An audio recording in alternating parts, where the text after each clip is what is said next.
ડેડિયાપાડાના ધારાસભ્ય ચેતર વસાવા છેલ્લા કેટલાય સમયથી જેલમાં બંધ છે। આ તમામ ચર્ચાઓની વચ્ચે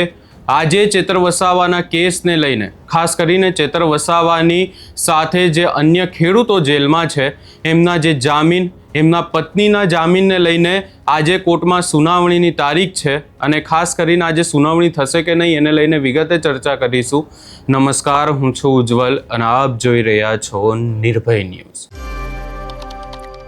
ચેતર વસાવાને જેલમાં ગયા અને ત્યારબાદ હવે આ આખી બાબતને લઈને કોર્ટમાં આપણે જોયું હતું કે આના પહેલાં સુનાવણી થઈ હતી ને આજે ફરી એકવાર એ સુનાવણી માટેનો દિવસ અને તારીખ આપવામાં આવી છે। પરંતુ આ તમામ ચર્ચાઓની વચ્ચે વાત એ કરવી છે કે આજે સુનાવણી થશે કે નહીં, કારણ કે અહીંયા જો વાત કરવામાં આવે તો આના પહેલાં જ્યારે સુનાવણી થઈ હતી ત્યારે મંગળવારનો દિવસ તો આપવામાં આવ્યો હતો, પરંતુ ત્યાં જે જજ દ્વારા એવી પણ વાત કરવામાં આવી હતી કે જો મંગળવારે નવા ફ્રેશ કેસ આવી જશે ને જો એ ફ્રેશ કેસ વધારે હશે તો પછી ચેતર વસાવાના સાથીઓ કે જેમના જામીન માટેની અરજી મૂકવામાં આવી છે, શાકુંતલા વસાવા એમના પત્ની હોય કે પછી એની સાથે સાથે જે અન્ય ખેડૂતો છે, આ તમામ અરજીઓ ઉપર સુનાવણી બુધવારે થશે। બુધવારે એટલે કે આવતીકાલે। હવે અહીંયા જો વાત કરવામાં આવે ખાસ કરીને આખા કેસને લઈને જો વાત કરવામાં આવે તો આજે એમ તો દિવસ આપવામાં આવ્યો છે મંગળવારનો, અને જો મંગળવારે વધારે નવા કેસ આવી જશે તો પછી બુધવારે।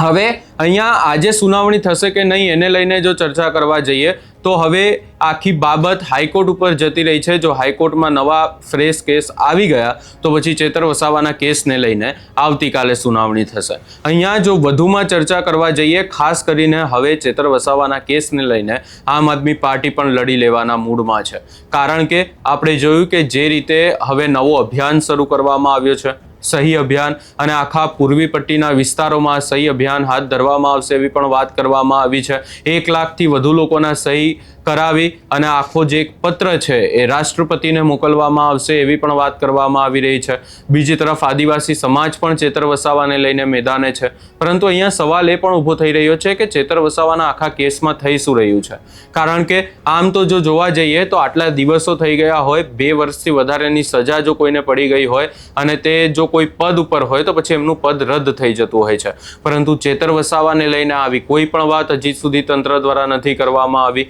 અહીંયા જો વધુમાં ચર્ચા કરવા જઈએ તો આખી બાબતને લઈને ક્યાંક ને ક્યાંક ચેતર વસાવાનું ધારાસભ્ય પદ રદ કેમ નથી કરવામાં આવતું એ પણ એક મોટો સવાલ છે, કારણ કે 2 વર્ષથી વધુની સજા પડી છે એમને, તો એવી રીતે તો જોવા જઈએ તો કાયદેસર ચેતર વસાવાનું જે ધારાસભ્યનું પદ છે એ રદ થઈ જવો જોઈએ। પરંતુ અહીંયા ચર્ચાઓ અનેક એવી પણ થઈ રહી છે કે ભાજપ એવો પ્રયાસ કરી રહી છે, એવા આક્ષેપ આમ આદમી પાર્ટીના નેતાઓ લગાવી રહ્યા છે કે ચેતર વસાવા જેટલો સમય જેલમાં રહેશે એટલો જ ફાયદો ક્યાંક ને ક્યાંક ભાજપને છે ને ચેતર વસાવા જેલની બહાર આવશે એવા જ ભાજપમાં જોડાઈ જશે। હજી આખી બાબતને લઈને માત્ર ને માત્ર એવા જે ચર્ચાઓ થઈ રહી છે, આમ આદમી પાર્ટીના નેતાઓ તો સ્પષ્ટ આક્ષેપ લગાવી રહ્યા છે કે ચેતર વસાવાને આ ખોટા કેસ કરીને જાણી જોઈને ફસાવવામાં આવ્યા છે। હવે ખાસ કરીને આદિવાસી વિસ્તાર અને આદિવાસી સમાજના લોકોને પણ ચેતર વસાવાની જરૂર છે, એટલે કારણ કે નર્મદામાં આપણે જોઈ રહ્યા છીએ કે આદિવાસી સમાજના જે ખેડૂતો છે એમની સામે હવે ક્યાંક ને ક્યાંક વન વિભાગના અધિકારીઓ પડ્યા છે, એમના ખેતરો ખોદવામાં આવી રહ્યા છે, ત્યાં દિવાલો ઊભી કરવામાં આવી રહી છે। એમને પણ હવે એવું લાગી રહ્યું છે કે ચેતર વસાવા જો હોત તો અહીંયા અમારી સાથે ઊભા રહીને અમારી માટે લડ્યા હોત, પરંતુ ચેતર વસાવા તો હાલ જેલમાં છે,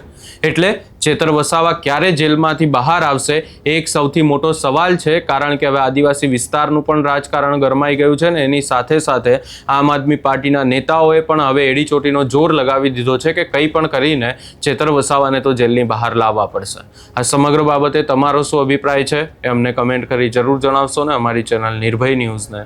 લાઇક, શેર, સબસ્ક્રાઇબ કરવાનું ભૂલશો નહીં।